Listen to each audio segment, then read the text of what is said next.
dem naa këram à Touba yenn saa yi mu woo ma téléphone ñu discuter affaire yooyu mais kàddu yu mu yëkkati du kàddu yoo xam ne dañ koy yëkkati ci mbooloo surtout nag nga jëmale ko ci président de la République donc il fallait forcément s'attendre à ce que mu am ay conséquences man loolu bi mu ko waxee mercredi le vendredi je disais que ni lii sëñ Abdou wax ragal naa mu indil koy jafe-jafe après lañ ne ma convoqué nañ ko démb ba jëli nañ ko mais loolu du jaaxal kenn mais Rahim autant man nga dénoncer condamner les propos de Serigne Abdou Mbacké Bara Dolly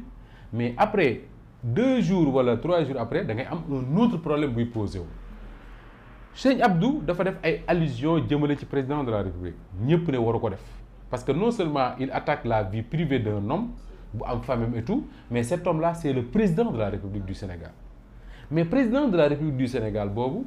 ci moment boobu man xawma qu'est-ce qui s'est passé franchement j'aimerais qu'on explique ça ci moment boobu si le président de la République dem France affiché wu bu doon sax rey xam nga man ak yow mën nañu ànd fii rek nga ñëw jege photo bu même su ma ko bëggul mais ça n'a rien à voir su ma toogee ak yow ngay wax may tontu ça n'a rien à voir su ma toogee ak yow ngay selfie may ree ba sama 32 ans yi génn te loolu le président de la République def ak waa ji ñu tuddee Kaliphone man Kaliphone xaw ma ko wax dëgg yàlla aw ma benn problème ak moom mais bi ma gisee loolu ma gis commentaires yi bari ñu naan kii li mu def moo gën a garaaw lu Cheikh Abdou def affaire yooyu ma ne naa dem seetaani ko ma ko seetaanee gis muy saaga yu méttee métti ma ne waaw nii nan la ko nit mën a saagaa nit ba pare ñëw di taxaw ci wetam après ma ne mais de toute façon dafa saaga xëy na mën nañoo wax ne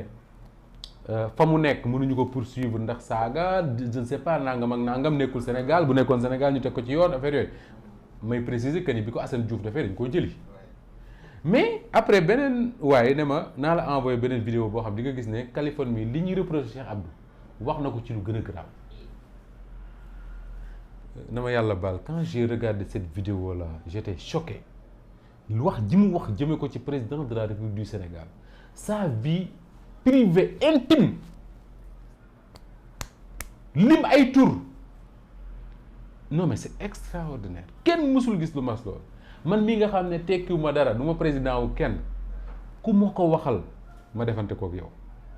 surtout ko wax joo xam ne da nga koy créer wax ko président de la République mais malheureusement le même président de la République moo dem taxaw ak kooku di photo ak moom dama ne à partir du moment où ministre de la justice mi nga xam ne moo wax ne moom moo demandé procureur mu jàppalu Cheikh Abdou bi mu gisee Kaliphone ak président de la République ngoram daf ko waroon a may mu ne procureur dama tijji prison bàyyi Cheikh Abdou mu ñibbi parce que li Kaliphone wax Cheikh Abdou waxul Asaka Dia waxu ko parce que Cheikh Abdou ay allusion la def kum neex sax nga ne ni nga koy déggee wala nële mais kii Fatou rus naa nettali li mu ko waxee jaar fa mu gën a non mais attends ne président de non nañ ko bàyyi noonu parce que sinon du baax ñi koy seetaan gis vidéo bi xam nañ exactement ce qu'il a dit malgré tout président de la République affiché wu ak moom loolu lu grave la te loolu moo tax réew mi ñu toll foo xam ne finalement kum neex yëkkati kàddu saa yu la neexee wax ko nu la neexee te loolu le danger bi muy représenté pour ñun ñëpp mooy dafay ajouter à la tension bi nga xam ne moom la ñuy dund actuellement xoolal bi ñuy waxu Kaliphone di waxu Cheikh Abdou Bara Dolly la ñu wan kenn koo xam ne nee na jàngalekat la bokk ci Alliance pour la République mu ne Ousmane Sonko mii tant que mi ngi ci réew mi jàmm du fi am nañ ko rey xam nga su ko waxoon benn yoon ñu ne wax ji daa rëcc d'ailleurs wax ko benn yoon sax dafa war a tax ñu woolu ko mais su ko waxoon benn yoon ñu dafa rëcc mais ba fi ma toll nii mi ngi continuer di ko répéter bi ma ci gën a choqué mooy ci l'Observateur mu ne Ousmane Sonko changé na sa sécurité parce que Ousmane Sonko jël na au sérieux menaces yi nga xam ne moom la ko menacé mais c'est très grave c'est-à-dire que Fatou voilà réew moo xam ne yow damay menacé dama lay rey yow ba pare di ko revendiquer fëgg sama dënn mais kooku su fekkee ne woowuñu ko nañ bàyyi Cheikh Abdou mu ñibbi këram parce que ay saaga kat même bu fekkee ne institution nga saaga du tax ci kenn mais rey nañu rey nit mais imaginez lu woon man leer na ma ne Amath Suzanne Camara mënul rey Ousmane Sonko leer na ma ne fitam mayu ko muy jàkkaarloo Ousmane Sonko di ko rey du reykatu nit Amath Suzanne Camara mais imaginez saay-saay profitoo ci lu muy jur ci réew mi. te ku mel ne Ousmane Sonko mi gis nga intérêt wu état wu Sénégal xam nga mooy lan mooy muy ne ci jàmm dara bañ koo jot parce que waxuma ko ndax Ousmane Sonko la tudd waxuma ko ndax moo jiite Pastef dama koo wax ndax nit ñi nga xam ne ñoo ko topp gis nga rey man bi ma nekkee di def presse écrite ay 2007 su ma juumul daal boobu parce que boobu laay doog a ñëw Walfadjri 2005 laa fi ñëw côté yooyu daal dañu mës a bind benn texte ci Serigne Mansour Sy borom daara ji xalif général des Tidianes ni ñu bindee texte bi xaw naa ñàkki teggin un peu mu jur coow am ñu ñëw ci Sidi Lamine kaas ko affaire yooyu quoi même ñun ñi nga xam ne ñoo newoon ci journal bi on s'est rendu compte que ne waruñu woon a bind loolu am benn waay bu ma woo mu ne ma gis nga Moustapha su ëllëgee su ngeen war a bind wala ngeen war a wax ci xalifa yii fàtteel ne Serigne Mansour la tudd wala Serigne Diw la tudd xalaatal ne nit la koo xam ne du nit simple ci réew mi